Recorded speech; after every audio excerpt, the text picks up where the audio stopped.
Hello, everyone. Today's chess puzzle. All right, let's see what we've got. White's queen on h8. Go on. Pawn on d3. Pawn on h3. Got it. Pawn on a2. Mm. Pawn on b2. Okay. Bishop on e2. Right. Pawn on g2. Rook on a1. Okay. Knight on d1. Uh-huh. King on e1. Rook on h1. Okay. Black's queen on d8. Right. King on e8. Got it. Pawn on b7. Mm-hmm. Pawn on h7. Okay. Pawn on a6. All right. Knight on b6. In it. Rook on c6. Okay. Pawn on f6. Mm. Pawn on f6. Uh-huh. Bishop on g6. Got it. Pawn on e5. Mm. Bishop on b4. And pawn on c3. Okay, I think I get the whole picture now. All right, so let's get this going. It's Black's turn. You're looking at a board where Black's king on e8 has a potential issue. Oh, yeah. That white queen parked on h8. That's not good. What jumps out at you right away? Well, that queen on h8 for white is definitely casting a shadow. Oh, for sure. And then you see that lone black pawn on c3. Right. It's kind of stuck out there. It is, but it's also surprisingly advanced. Yeah, that's true.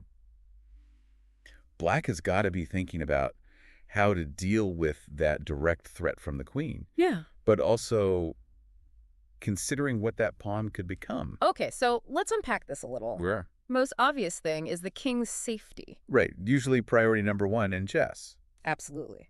But that pawn on c3 is a real wild card. Yeah. Yeah. It's so close to becoming a queen.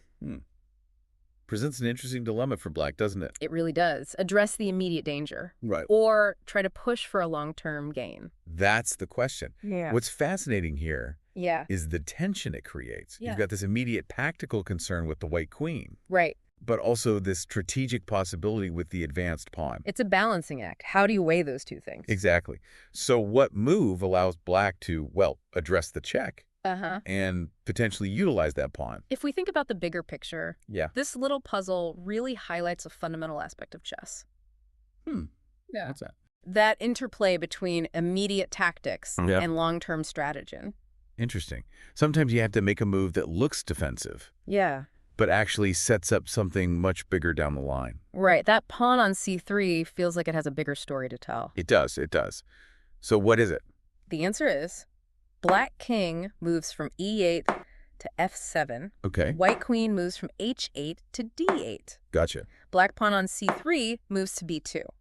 Makes sense. White king moves from e1 to f2. Right. Black pawn on b2 promotes to a queen on a1. Wow. There you go. Black king moves to f7, getting out of the line of fire from that white queen. Uh-huh.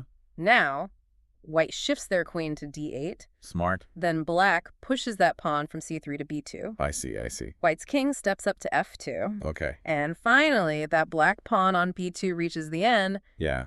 becomes a brand new queen on a1. Oh, wow.